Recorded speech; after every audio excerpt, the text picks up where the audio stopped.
Entende por que é que o evangelho é uma ameaça?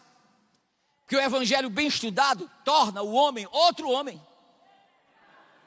O evangelho bem estudado torna o homem em outro patamar. E não é do interesse do inimigo a gente se libertar. Por isso que Jesus disse: aquele que crê em mim será completamente diferente. Como diz as Escrituras, rios de água viva fluirão do seu interior. Conhecereis a verdade vos. Irmão, o mundo não pode se prostrar às nossas vontades. Quem não tem Cristo vive no hedonismo e no materialismo. E materialismo e hedonismo não respondem às nossas necessidades. No dia que o hedonismo, que é o prazer, que é o entretenimento, que é essa brincadeira que nós estamos tendo, cortar a gente por uma enfermidade, a gente desaba, que a gente não tem fé. No dia que o materialismo der as contas da gente, a gente desaba, porque a gente não trabalha agradecendo a Deus, a gente trabalha pensando no luxo, na vaidade, no culto ao corpo. A morte de Cristo representa a morte de valores terrenos.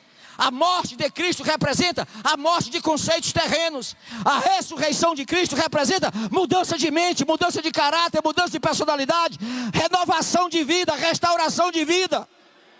Precisamos entender isto. Precisamos entender. Nada deste mundo pode ofuscar a nossa alegria. Nada deste mundo pode abater a minha fé. Tudo aqui é passageiro. Se Cristo ressurgiu em vocês, vocês não tinham a vida vã, dizia Paulo. O problema é que a questão é a mesma. Mesmo essa gente desacreditando da Bíblia, negando os milagres, chamando o Éden de mito, e as ocorrências do Antigo e do Novo Testamento de ficção, como desfazer Israel? Me explica isso. Como é que eu vou acreditar nos barbudos filósofos, sociólogos, maconheiros, loucos da cabeça, dizendo que não é verdade, que não existe, é ficção, é mito? Como é que se nega Israel, irmão? O mundo inteiro viaja para lá, irmão, o mundo inteiro. Cientistas, geólogos, incrédulos, crédulos, ateus, materialistas. O mundo inteiro viaja para lá, irmão. Está ali o início da humanidade, irmão. Registros bíblicos e não bíblicos sobre o Monte Sinai, sobre o Monte Moriá, sobre o Monte Hermon, sobre o Mar Vermelho, sobre o Rio Jordão, sobre o túmulo. As muralhas estão lá. Toda semana geólogos pagos por grandes instituições descobrem moedas do tempo de Cristo, cidades enterradas, submersas, fontes, história. Como negar, irmão? Como é que a gente nega um negócio que a gente está vendo, olhando? Me explica. Não é cão, não é demônio. E um bocado de crente, um bocado de moço, um bocado de rapaz, porque eu acho, porque eu tenho que... Me explica como é que nega Israel. Me explica como é que nega o Mar Vermelho, o Rio Jordão, as muralhas de Jericó. Me explica como é que explica o fenômeno chamado Cristo, seu túmulo. Me explica. Diz aí. Gente, a ressurreição de Cristo trouxe algo novo. Não só para a humanidade, dos séculos primeiro, segundo e terceiro, quando o cristianismo chegou a Roma e começou a se espalhar pelo mundo. Não. A ressurreição é o início de uma relação criador e criatura. A ressurreição substitui a religiosidade tipológica das sombras, das tradições, dos símbolos sem vida, dos animais, por um ser vivo. João, quando estava batizando no Rio Jordão, disse assim: lá e vem o Cordeiro de Deus que tira o pecado do mundo. Como negar isso? Agora é Deus em seu Filho. Ressurreição é Deus em seu Filho. É Deus morrendo para trazer vida aos homens.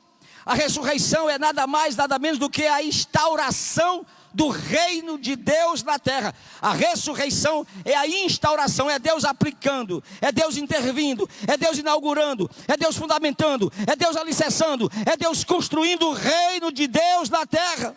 Como negar? Não tem como negar.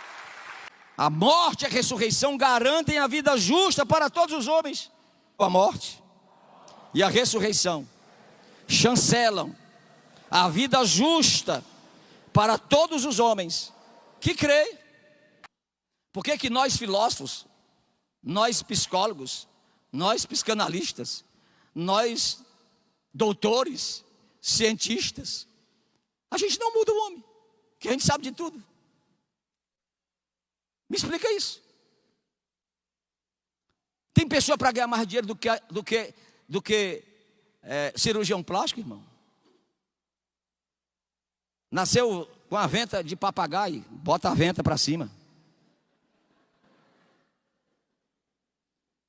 Tá cheio de pele, pelanca, arranca, tira tudo que é pele, bota tudo novo, fica. Tem pessoas que a gente nem conhece mais, irmão. Já tirou tanto que ninguém conhece mais. Mudou alguma coisa? Continua revoltado, continua zangado. Irmãos, a questão não é a pele. A questão não é o olho. Não é a papada. Irmão, a questão não é a orelha grande. Vou diminuir minha orelha. A questão não é a calvície. Vou fazer um implante. É tão interessante as coisas naturais que as pessoas pagam caríssimo para fazer o implante. Eu não estou falando contra. Tudo aquilo que a gente muda, como Deus fez, fica feio, irmão.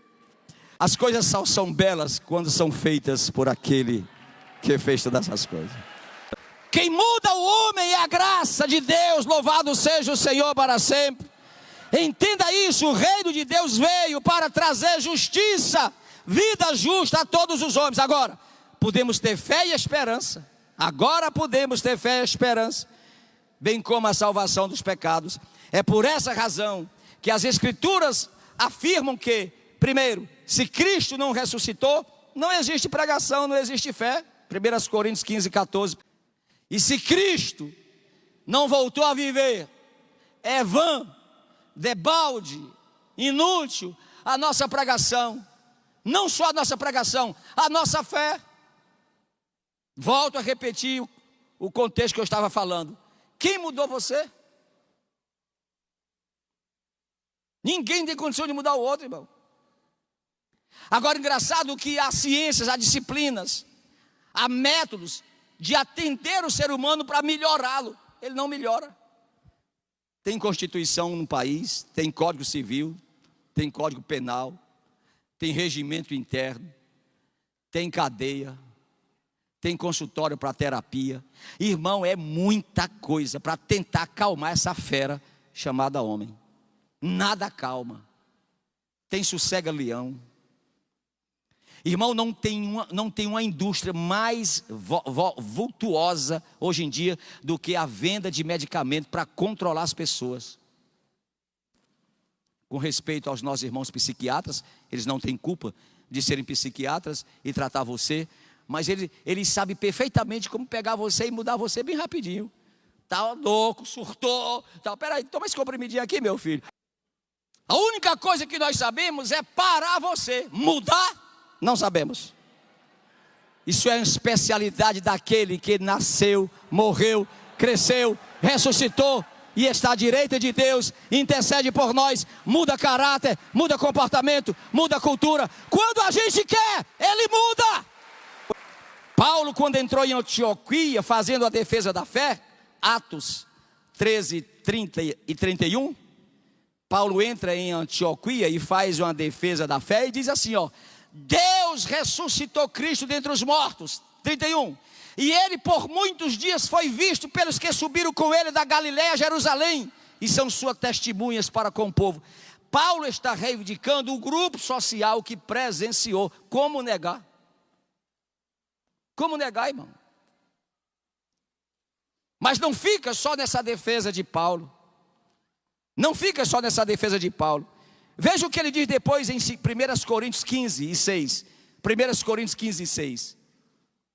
Depois foi visto uma vez por mais de 500 irmãos. Irmão, se uma testemunha só já é eficaz, 500. Gente, pelo amor de Deus. Porém, a mais espetacular aparição após a ressurreição está registrada por São Lucas. Lucas 24, 36 a 43. Veja o que diz: e falando eles destas coisas, os dois discípulos de Emaús, o mesmo Jesus se apresentou no meio deles e disse-lhes: paz seja convosco. E eles, espantados e atemorizados, pensavam que viam algum espírito. E ele lhes disse: por que estáis com medo? Por que estáis atemorizados? E por que sobem tais pensamentos aos vossos corações? Vede as minhas mãos, meus pés, que eu sou eu mesmo. Apalpai-me e vede, pois o espírito não tem carne nem ossos, como vedes que eu tenho. E dizendo isto, mostrou-lhe as mãos e os pés. E não crendo eles ainda por causa da alegria, e estando maravilhados, disse: tende aqui alguma coisa para comer? Então eles apresentaram-lhe parte de um peixe assado e um favo de mel, o que ele tomou e comeu diante deles. É prova ou não é? É ou não é? E por que temos dúvida? E por que não valorizamos? Bem rapidinho para encerrar, olha uma cronologia de Cristo, que se torna impossível de negar. Ele nasceu, Mateus 2:1, Mateus 2:1. E tendo nascido Jesus em Belém da Judéia. Põe aí Lucas, capítulo 2, versículo 52. E crescia Jesus em sabedoria. Ele nasceu? Ele cresceu? Agora põe aí 1 Coríntios 15:3. Porque primeiramente vos entreguei o que também recebi, que Cristo, então ele nasceu, cresceu, morreu. Agora põe o versículo 4, 15, versículo 4. E que foi sepultado e que ressuscitou ao terceiro dia. Mas se não bastasse, falta uma coisa para ele. Põe em Atos 1:11. Os quais lhe disseram: homens galileus, por que estáis olhando para o céu? Esse Jesus que dentre vós foi recebido em cima no céu, vai voltar. Da mesma forma que vocês viram ele subindo, do mesmo jeito ele virá do céu. Glorificado seja o Senhor. Glorifica o Senhor. Ele nasceu, ele cresceu, ele morreu, ele ressuscitou, e ele voltará um dia para buscar a sua igreja. Glorificado seja o Senhor para sempre.